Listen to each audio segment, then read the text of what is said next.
Hello, and welcome to the Patience to Prosperity podcast, where we learn how to act in opposition of our limiting beliefs in order to reach our fullest potential.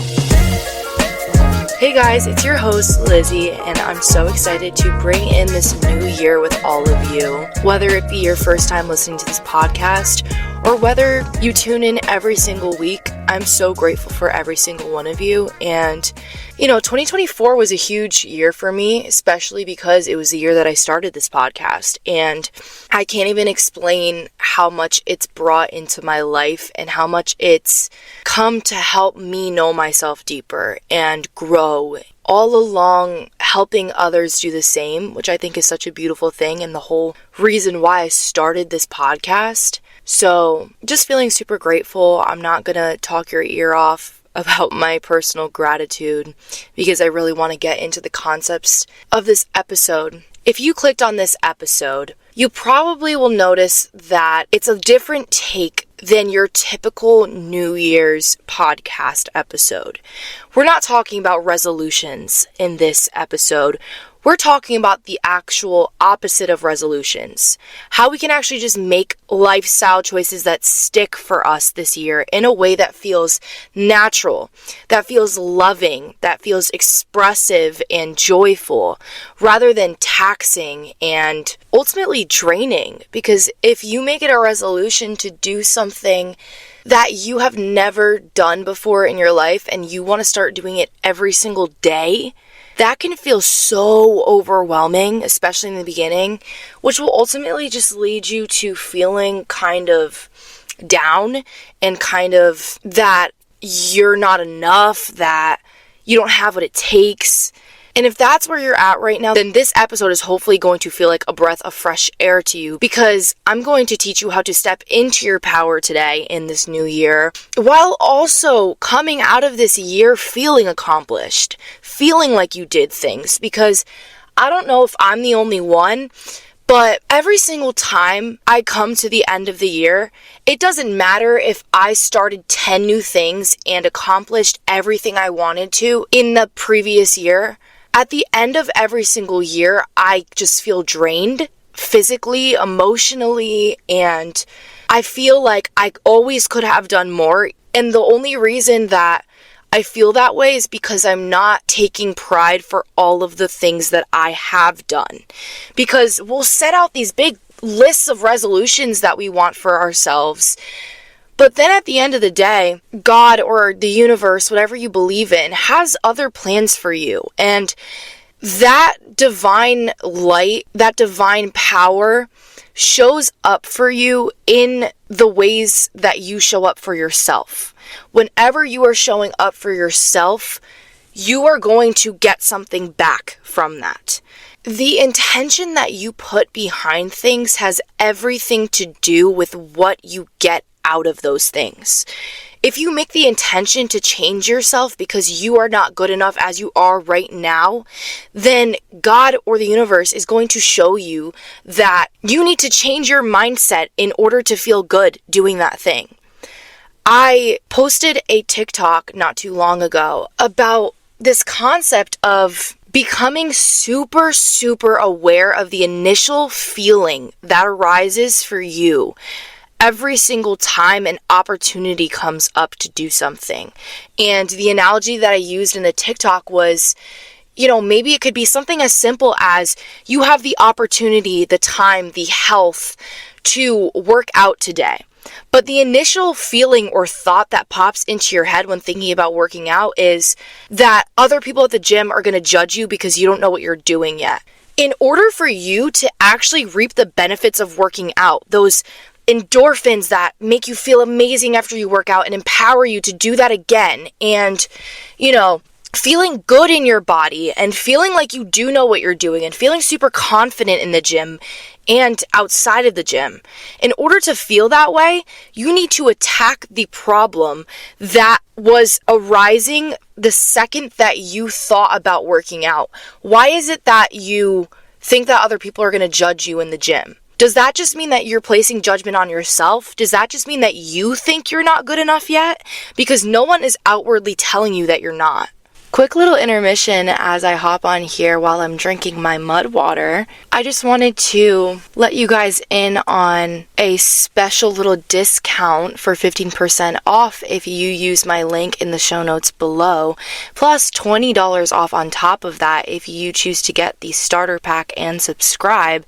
The starter pack is what I'm drinking right now as I talk to you guys, and I'm not gonna lie, I have been relying on my mud water every single day to help support my gut, to help support my brain. I feel as though when I drink my mud water, my cognitive brain function is so much better throughout the day. I feel like I'm able to find more clarity, and not for nothing, all of the benefits aside, just taking some time throughout your day to make yourself a nice little drink that you know is doing so much good for your body.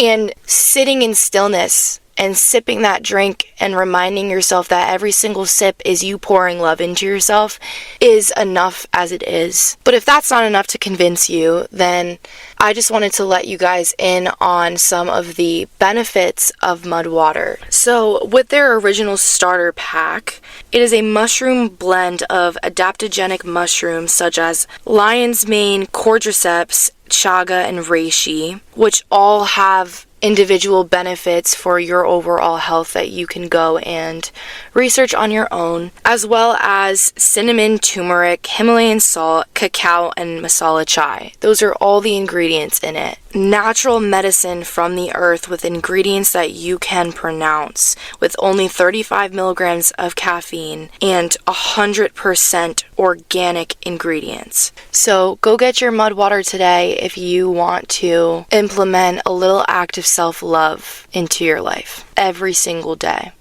You're a human being, not a human doing. You cannot focus on 50 million things at once. That's just not how we were programmed to live this life. And I know it gets so toxic around this time of year because everyone is kind of putting this facade on you as if you can change every single lifestyle habit that you have that you don't like overnight. You just wake up in 2025, and since it's a new calendar year, that means that everything's going to change. But what if you wake up and you feel the same? Because I don't know about you guys, but this new year felt a lot different for me. I went into it as if it was another day. It didn't feel like waking up and a new energy was there, a new feeling was there, a new motivation was there, a new drive was there. No, that was not the case for me. And, it's taken me some time to kind of remind myself that it's not supposed to feel that way. They make it seem that way when you scroll through social media, but if you feel the exact same way that you felt in 2024 when that ball dropped as you do now, I want you to know that that's okay. Because not for nothing, our bodies and our minds are reflexive of nature around us. And right now it's winter. Everything is resting right now.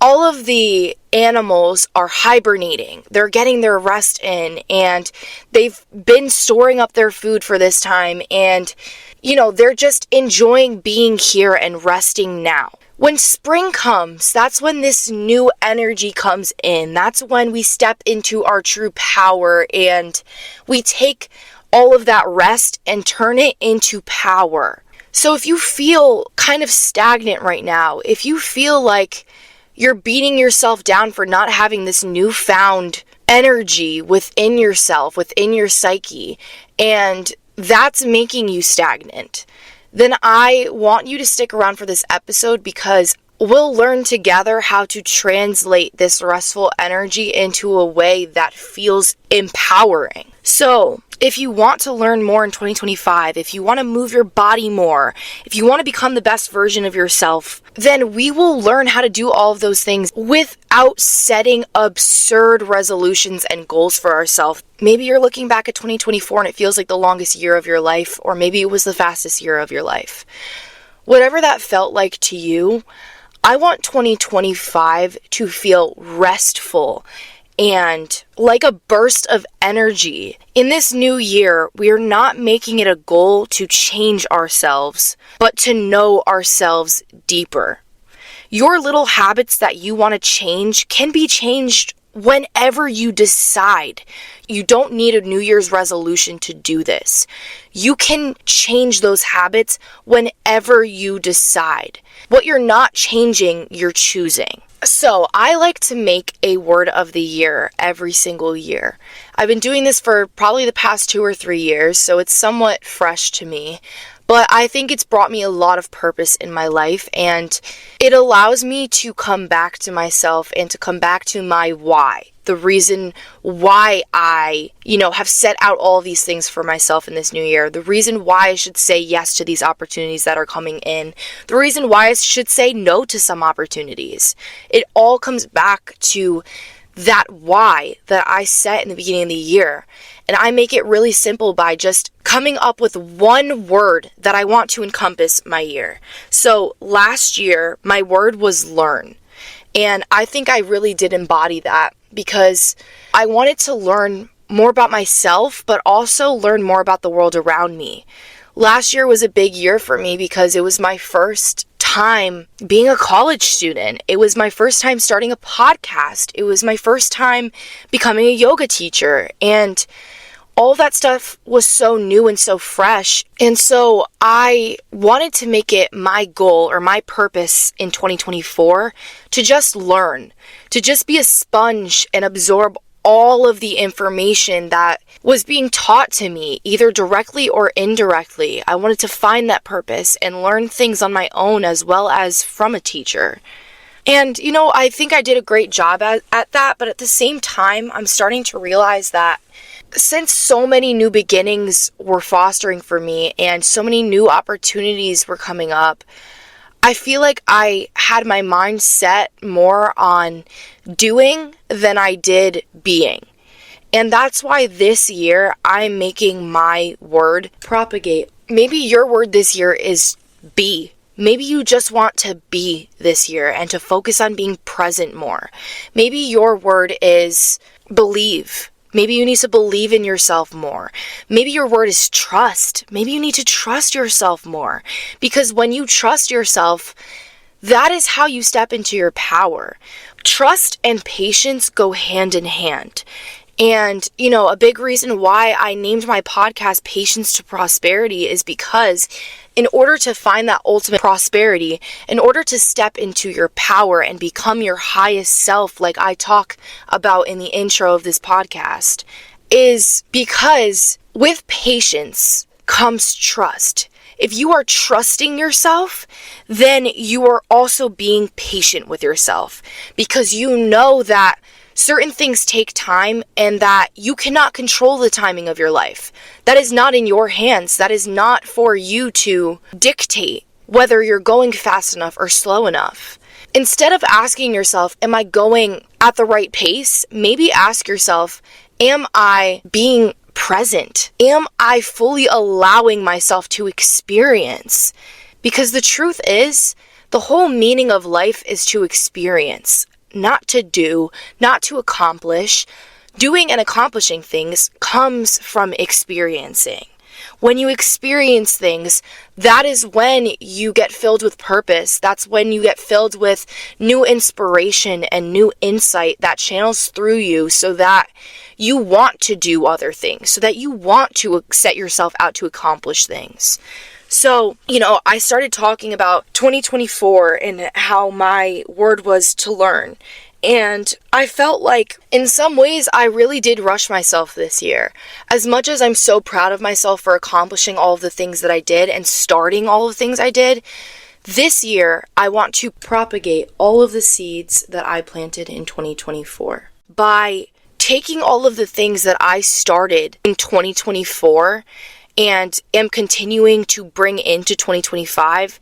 And instead of placing all of these great, expansive, new accomplishments that I want set out for myself, I want to focus more on just enjoying these things. I want to enjoy being an instructor rather than setting myself up for the next 5 things I want to do as an instructor.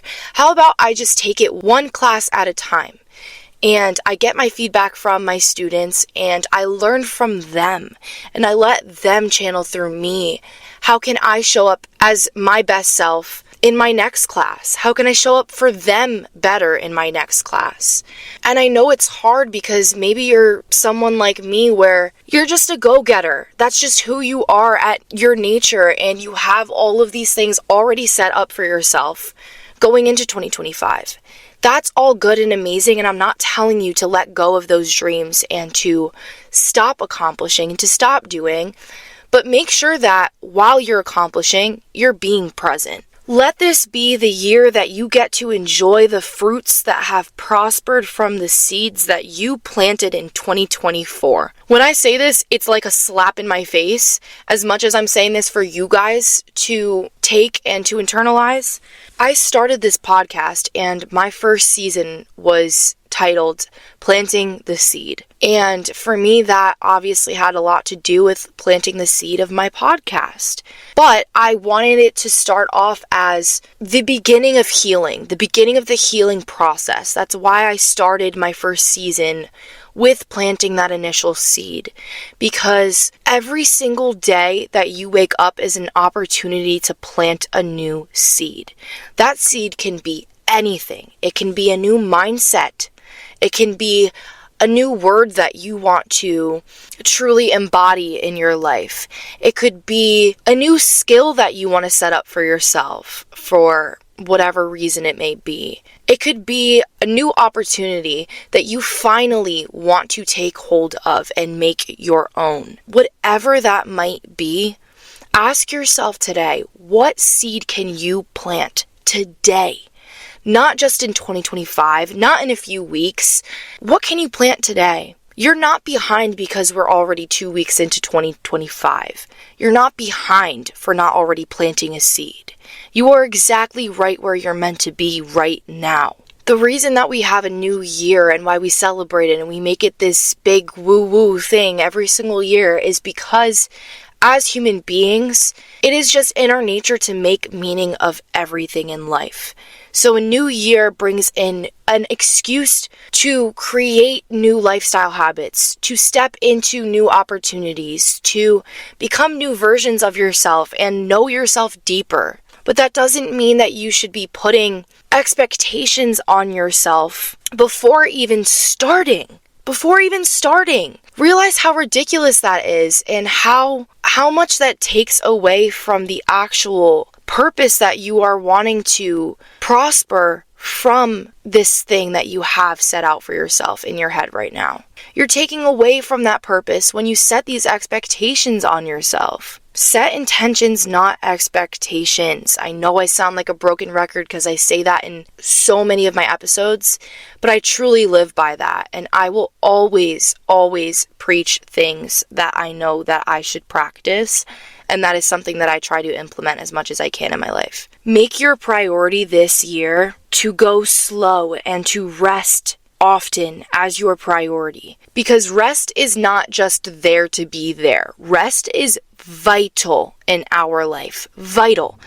If your goal this year is to create a new workout regimen for yourself, you also need to be becoming aware of the fact that you should be resting just as much as you are exercising. I want you to focus less on these abstract accomplishments and actually find gratitude in what you already have and what you already have accomplished. Maybe you're going into 2025 without even reflecting on 2024. What did you accomplish in 2024? What did you do? What mindset shifts changed your life this year? What people came into your life this year that taught you different things? Not only about the world around you, but also about yourself and how you show up for your friends and how you show up for the ones that you love. Because when you implement gratitude and reflection in your life, this will open new paths to opportunities that you didn't even know about before finding that gratitude for what you already have. When you show God or the universe that you are grateful for what you already have, that is when He will give you, he or they, whatever, will give you more than you could ever wish for. Because you're already grateful for what you have. That's already enough for you. So the way to reach that ultimate abundance that you are looking for in the back of your head right now, that you're, trying to push to the side to find gratitude for what you already have, is by becoming aware of all of the little things that you're taking for granted. I used this quote in a past episode that one of my amazing friends told me. She told me, if you woke up this morning with everything that you were grateful yesterday, what would you wake up with? Because most people would wake up on the cold pavement outside with no clothes, with no clean water, with no food, starving, sick, lonely, and hopeless. So I was actually going to get into a few points that I wanted to make about this new year, but I think I'm going to save that for another episode because a lot of good insight was channeling through me today, and I feel like this was the breath of fresh air that I know a lot of you needed. And that was my intention going into this episode, like I started off. So I'm going to be true to myself, and I'm going to let this be enough, because I know that everything that I've said to you has a way of changing your mindset, has a way of ultimately allowing you to find purpose in your life moving forward. I hope that in this new year, you are gentle with yourself while you accomplish your goals. I hope that you are pouring love into yourself while trying new things. Here's your reminder that you need to step out of your comfort zone in order to find growth, in order to truly step into the person that you want to become in this life. I actually want to leave you guys with this quote that I just found. I'm pretty sure it was Van Gogh's son that said it. If I'm not wrong, I don't know, you can fact check me on that, but it was something along the lines of, if you are going to be worthy later in life, then you are already worthy now. And that kind of blew my mind. I'm not even going to elaborate on it. I'm just going to let that sink in for you. You are already worthy now. In order for you to love yourself in the future and be deemed worthy in the future, you have to realize that you are already that person now. So step into your power. With that being said, go follow the show for more insight. Go look at my past episodes if you want to come to know yourself deeper in this new year. I know that I have a lot of episodes to help you do so. Check out my social medias that will be linked in the show notes below, as well as the journal prompts that I curate specifically for every single episode that I publish, to just act as an extension of the episode to help you do the inner work on your own time, and to give you that little spark to help you start, because as we know, starting is always the hardest part. As much as being consistent is hard, starting after not doing it is really, really hard because you're not used to it. You don't know how it's going to make you feel yet. Anyways, give the show a 5-star rating if you feel so inclined to. It just helps me reach like-minded people just like you and grow this beautiful community that we're creating. I can't wait to see what 2025 brings for all of us, and I'm so excited to grow alongside all of you. So thank you for tuning in today. And as always, come as you are and leave a little more healed.